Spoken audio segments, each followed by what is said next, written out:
बंद करके ट्राई करना। This law was first proposed by professor Gossen, discussed in detail by Alfred Marshall in his book Principles of Economics published in 1890। Hello everyone, मैं हूं जयेश राजगुरु और स्वागत है आप सभी का इस नए इंटरेस्टिंग यूट्यूब वीडियो में। दोस्तों, हम पढ़ रहे हैं क्लास 12 का इकोनॉमिक्स न्यू सिलेबस और ये है चैप्टर नंबर 2 यूटिलिटी एनालिसिस का लेक्चर नंबर 4। जी हां दोस्तों, आज का वीडियो बहुत इंपॉर्टेंट है क्योंकि हम पहला लॉ इस साल का पढ़ने जा रहे हैं। जी हां दोस्तों, कुल मिलाकर के 3 लॉ हमें इकोनॉमिक्स में पढ़ने हैं। लॉ ऑफ डीएमयू यानी डिमिनिशिंग मार्जिनल यूटिलिटी, इसके अलावा लॉ ऑफ डिमांड और लॉ ऑफ सप्लाई। आज हम law of diminishing marginal utility पढ़ने वाले हैं जो है चैप्टर नंबर 2 का सबसे इंपॉर्टेंट आंसर। दोस्तों, यूं तो एग्जाम के लिहाज से अगर हम बात करें तो 7 मार्क्स का ये चैप्टर है, वेटेज इसका 7 मार्क का है। लेकिन लॉ जो होता है ना, ये अनप्रेडिक्टेबल होते हैं दोस्तों। कई बार बोर्ड एग्जाम के अंदर ये 4 मार्क के लिए भी पूछा गया है, लेकिन कुछ ऐसे पेपर हैं जहां पर ये 8 मार्क के लिए भी आ चुका है। तो भैया ये थोड़ा सा अनप्रेडिक्टेबल गेम है। हालांकि मैं सभी को ये एडवाइस देता हूं कि यार 3 ही लॉ है, लॉ छोड़ने का नहीं, तीनों लॉ पढ़ के जाने का। क्योंकि यार कहीं ना कहीं बोर्ड एग्जाम के अंदर लॉ के बिना पेपर सेट नहीं होता, आता ही है। एक आध पेपर ऐसा हो सकता है जिसमें लॉ ना पूछे गए हों, लेकिन आप पिछले 5-10 साल के पेपर निकाल करके देखेंगे तो हर एक में लॉ इज देयर, लॉ होते ही हैं। और आज हम यूटिलिटी से रिलेटेड एक लॉ पढ़ने वाले हैं जिसका नाम है law of diminishing marginal utility. चलिए शुरू करते हैं दोस्तों। बिफोर आई स्टार्ट, मैं फिर एक बार आपको याद दिला दूं कि यार हमारा ऐप है स्काई एजुकेशन, जरूर से डाउनलोड कीजिए। यहां पर आपको बहुत सारे प्रैक्टिस टेस्ट और इंपॉर्टेंट असाइनमेंट्स मिलेंगे, पेपर पैटर्न मिलेगा। मैंने Telegram channel sky education official पे ऑलरेडी डाला है किस तरह से ऐप को यूज करना है। एकदम इजी टू यूज है, पूरी तरह फ्री है। आप जाइए, ऊपर स्टडी मटेरियल का ऑप्शन मिलेगा, वहां स्टडी मटेरियल के अंदर you will find folders 10 standard, 9 standard, 11, 12 जिसमें भी हैं आप, टीवाई बीकॉम में, आपको ढेर सारे पीडीएफ नोट्स और वीडियोस यहां पर मिलते रहेंगे। हम रेगुलरली इसको अपडेट भी करते रहते हैं, तो नए नए कोर्सेज भी यहां पर लाते रहेंगे। एब्सोल्युटली फ्री भी बहुत सारी चीजें यहां पर हैं, तो जरूर इसका फायदा उठाइए दोस्तों। चलिए अब मैं आपको समझाता हूं किस तरह से एक लॉ को आप प्रेजेंट करने वाले हैं। जैसे कि आप जानते हैं, utility is the want satisfying power of a commodity. It is the capacity of a commodity to satisfy human wants. कहीं ना कहीं हमने जब कॉन्सेप्ट्स देखे टोटल यूटिलिटी और मार्जिनल यूटिलिटी की, तो हमें समझ आया कि यार मार्जिनल यूटिलिटी हमेशा गिरती रहती है। क्या गिरती रहती है?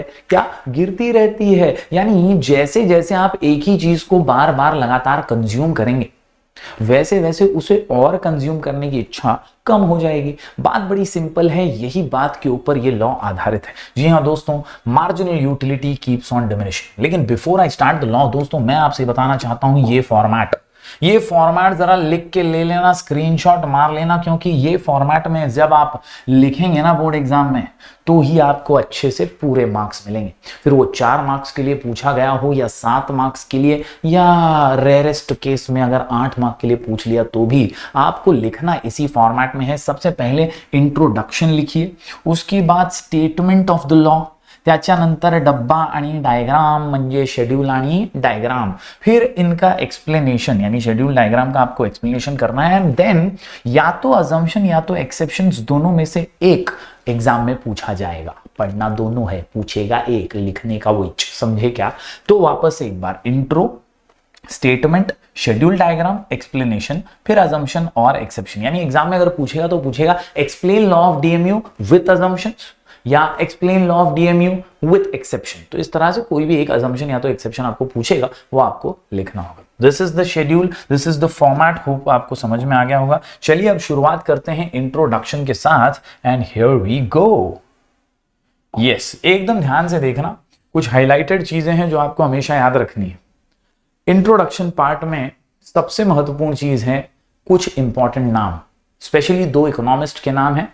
यानी ये हैं भाई साहब हमारे प्रोफेसर गॉसन, और ये हैं भाई साहब हमारे प्रोफेसर अल्फ्रेड मार्शल।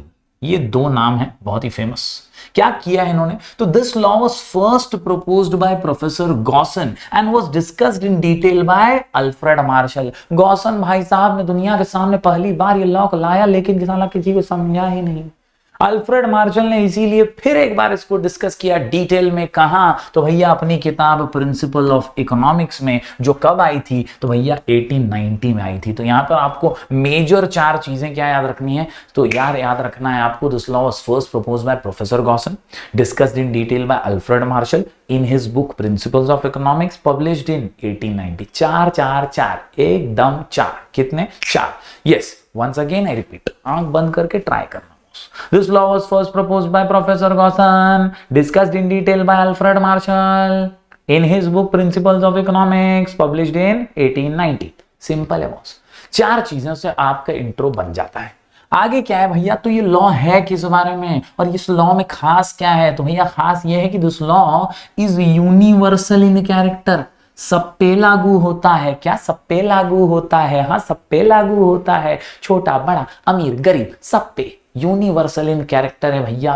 क्योंकि यूटिलिटी जो है ना, मार्जिनल यूटिलिटी, वो हमेशा डिमिनिश होगी with the reduction in intensity of want of any person, and that is why my dear students this law is universal in character. It is based on, किस पे आधारित है? Common consumer behaviour. It is based on common consumer behaviour. It is based on common consumer behaviour that जो utility आपको मिलती है वो diminish होती है। डी से क्या होती है? डिमिनिश होती है with reduction in intensity of want. तो भैया ये जो आखिरी लाइन है ये बहुत ही जड़ी बूटी है। याद क्या रखना है आपको? वंस अगेन दिमाग में फिट कर लीजिएगा। This law is universal in character. कैसा है? यूनिवर्सल है। कैसा है? यूनिवर्सल है। कैसा है? यूनिवर्सल है। This law says that common consumer behaviour है कि utility derived diminishes. Utility derived diminishes. Utility derived diminishes. अरे utility derived diminishes with reduction in intensity of want. अर्थात म्हणजे जैसे जैसे आप एक ही चीज को बार बार कंज्यूम करेंगे, आपकी इच्छा उसे और कंज्यूम करने की कम हो जाएगी। आपको प्यास लगी, आपने पानी का 1 गिलास पी लिया, आपको थोड़ा बहुत सेटिस्फैक्शन मिला, आपने बोला एक और गिलास पीऊंगा यार, बहुत प्यास लगी, आपने दूसरा गिलास उठाया, आपको और अच्छा लगा, आपने बोला यार थोड़ा और पी लेता हूं, आपने तीसरा गिलास आधा पिया। जैसे जैसे आप और ज्यादा कंज्यूम करते जाएंगे, आपको पानी पीने की इच्छा धीरे धीरे कम हो जाएगी ना। जितनी स्टार्टिंग में थी उतनी तो लास्ट में नहीं रहेगी, क्योंकि आपकी प्यास बुझ चुकी होगी, आपकी इंटेंसिटी कम हो गई होगी। यही है law, marginal utility keeps on diminishing. फिर एक बार पूरा रिकैप मारता हूं, ध्यान देना boss. This law was first proposed by Professor Gaussen, discussed in detail by Alfred Marshall. याद रखना है in his book Principles of Economics, published in 1890. This law is universal in character and is based on common consumer behavior that utility derived diminishes. Utility derived diminishes with reduction in intensity of want. ये था अपना introduction. उम्मीद करता हूं दोस्तों आपको introduction समझ में आ गया होगा। बढ़ते हैं आगे दोस्तों। अगली चीज जो आपको बहुत अच्छे से दिमाग में फिट करनी है वो है statement of the law. Statement ये आपका बाप का किसी का नहीं है, ये है अल्फ्रेड मार्शल का। और इसीलिए मेरे जैसे तेरे जैसे जितने भी एग्जामिनर्स हैं ना, बोर्ड का पेपर चेक करने वाले हमारे जैसे टीचर्स, ये एक्सपेक्ट करते हैं कि स्टेटमेंट में फेकोलॉजी ठोकोलॉजी मत कर, स्टेटमेंट खुद से मत लिख। स्टेटमेंट अल्फ्रेड मार्शल का है, उसने जैसा बोला है वैसा लिख। समझे क्या? तो आपको भी ये कोशिश करनी है कि स्टेटमेंट एज इट इज लिखो। इंट्रोडक्शन में थोड़ा ऊपर नीचे हुआ चलेगा, लेकिन स्टेटमेंट में नहीं होना चाहिए। क्या है स्टेटमेंट? तो according to professor Alfred Marshall, other things remaining constant, the additional benefit which a person derives from a given increase in stock, from a given increase in stock, D for diminishes, D for diminishes with every increase in stock that he already has. तो भैया Alfred बाबा अपनी भाषा में बोल रहे हैं, क्या बोल रहे हैं? एडिशनल बेनिफिट विच अ पर्सन डिराइव्स, एडिशनल बेनिफिट विच अ पर्सन डिराइव्स, एडिशनल बेनिफिट विच फायदा जो एक व्यक्ति को मिलता है डी फॉर डिमिनिश होता है, डी फॉर डिमिनिश होता है। कब?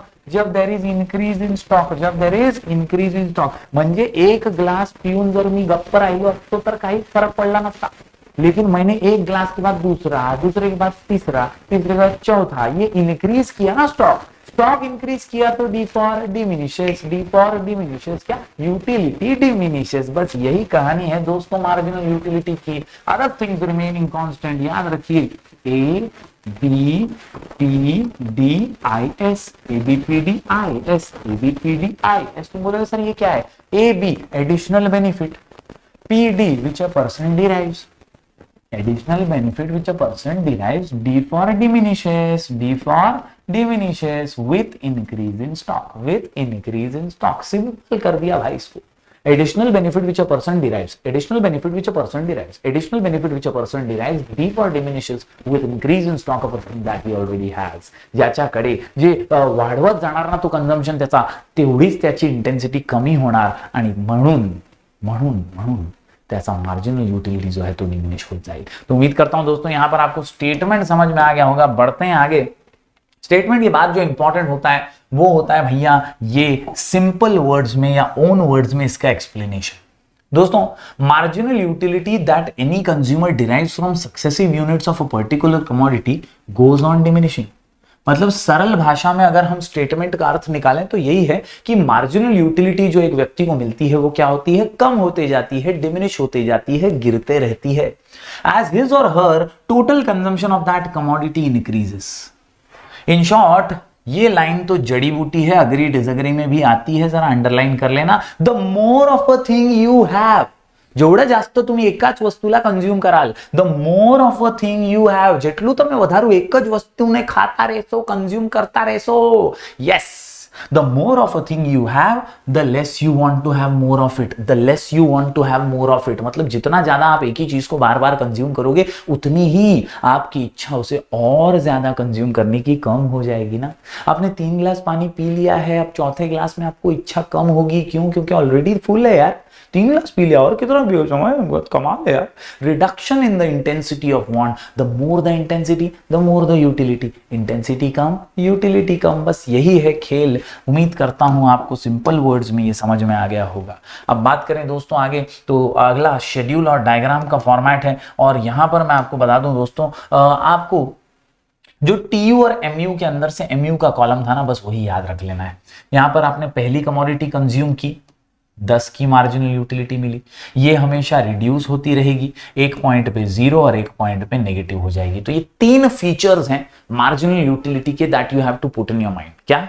कि भाई पहले ये रिड्यूस होते जाएगी, एक पॉइंट पे 0 होगी और एक पॉइंट पे negative. This are the 3 things. It keeps on diminishing, it becomes 0, then it becomes negative. It keeps on diminishing, it becomes 0 and then it goes negative. बस यही है। आप देखिए, the table shows that marginal utility keeps on diminishing, मतलब कम होते रहती है। कब? With increase in consumption. तो पहला था तो 10 था, दूसरे पे 8, तीसरे पे 6, चौथे पे 4, पांचवे पे 2, ये धीरे धीरे कम हो गया। Further it becomes 0, further it becomes 0 and then it becomes negative, and then it becomes negative. तो ये 3 पॉइंट ही सबसे इंपॉर्टेंट है जो आपको टेबल के नीचे एक्सप्लेन करने हैं। क्या? That marginal utility keeps on diminishing, it becomes 0 and then it becomes negative.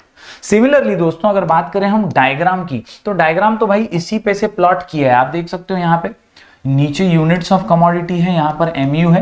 पहले यूनिट पे आप देख सकते हो 10 है ना, इधर 10, दूसरे यूनिट पे आप देख सकते हो 8, तीसरे पे 6, चौथे पे 4, समझे, पांचवे पे 2, इधर छठे पे 0 हो गया, और फिर अगर फर्दर कंज्यूम किया तो -2 हो गया। बस इन्हीं को आपको जोड़ देना है।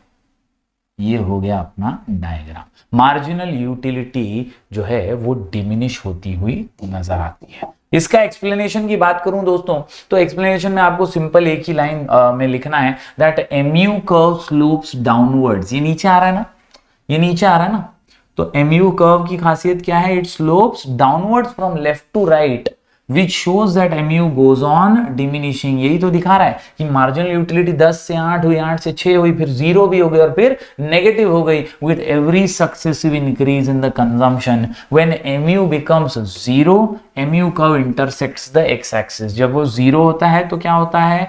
mu कर्व x axis से टकराता है, इंटरसेक्ट करता है। on further consumption brings disutility। तो ये वाला जो पार्ट है ये नेगेटिव है ना, तो यहाँ पे तो नेगेटिविटी है, नेगेटिव यूटिलिटी यानी सेटिस्फैक्शन मिलेगा नहीं, इल्लपो, और इसीलिए शेडेड पोर्शन में इसे डायग्राम में दिखाया गया है। तो उम्मीद करता हूं दोस्तों आपको ये पूरा का पूरा शेड्यूल और डायग्राम का भी एक्सप्लेनेशन समझा होगा। आज की इस वीडियो में हमने क्या कवर किया, तो हमने इंट्रोडक्शन कवर किया। मैं एक बार रिकैप मारता हूं, ध्यान से सुनना भाई। क्या? This was discussed first by professor Gaussian, discussed in detail by Alfred Marshall in his book Principles of Economics, published in 1890. This law is universal in character and it is based on common consumer behavior that utility derived diminishes with reduction in intensity of want. ये हो गया अपना introduction. उसके बाद मैंने आपको बताया statement ABPDIS, additional benefit which a person derives differ diminishes with increase in stock. Simple, एकदम सिंपल। उसके बाद हमने देखा शेड्यूल और डायग्राम और अभी अभी उसका एक्सप्लेनेशन। तो शेड्यूल और डायग्राम में हमने यही दिखाया कि marginal utility keeps on diminishing, it becomes zero and then it becomes negative on further consumption. यहां पर अपना काम फिट मामला हिट और आंसर होता है सुपर हिट। अगले वीडियो में दोस्तों अपन कवर करेंगे अजम्पशंस और एक्सेप्शंस। तो जरूर जरूर जरूर कंटिन्यूटी बनाए रखिएगा और इतना जो अपन ने अभी किया है ना, इसको लिख के प्रैक्टिस करना बॉस, क्योंकि ये क्वेश्चन आने के बहुत चांसेस होते हैं बोर्ड एग्जाम में। तो जरूर लिख के प्रैक्टिस करना। डायग्राम को भले ही पेन से बनाना या पेंसिल से बनाना, कैसे भी बनाना, लेकिन स्केल यूज करके बनाना, नीट और labelled diagram banana. Please practice it properly. और इसके अलावा दोस्तों आप टेलीग्राम चैनल पर जुड़ जाइए, वहां पर मैं अपडेट्स डालते रहूंगा। और हमारा ऐप डाउनलोड कर लीजिए, नाम है स्काई एजुकेशन। यहां पर भी आपको ढेर सारे रिसोर्सेस मिल जाएंगे। तो प्लीज प्लीज प्लीज बने रहिए इस डिजिटल फैमिली के साथ। Telegram channel sky education official, app का नाम है sky education. Absolutely free resources यहां पर हैं। 20,000 से भी ज्यादा स्टूडेंट्स ऑलरेडी जुड़े हुए हैं। आपका प्यार भी अपेक्षित है दोस्तों। आपको कोई भी डाउट हो तो मैं आपको इंस्टाग्राम पे मिल जाऊंगा। मेरा आईडी है राजगौरजयश्वी। जी हाँ, राजगौरजयश्वी इस आईडी पे आप डीएम कर सकते हैं। मैं कोशिश करूंगा आपके ज्यादा से ज्यादा डाउट्स को सॉल्व करने की। प्यार बरकरार रखिए। हम मिलेंगे फिर एक बार कुछ और नए वीडियोस के साथ। तब तक के लिए do like, share and subscribe.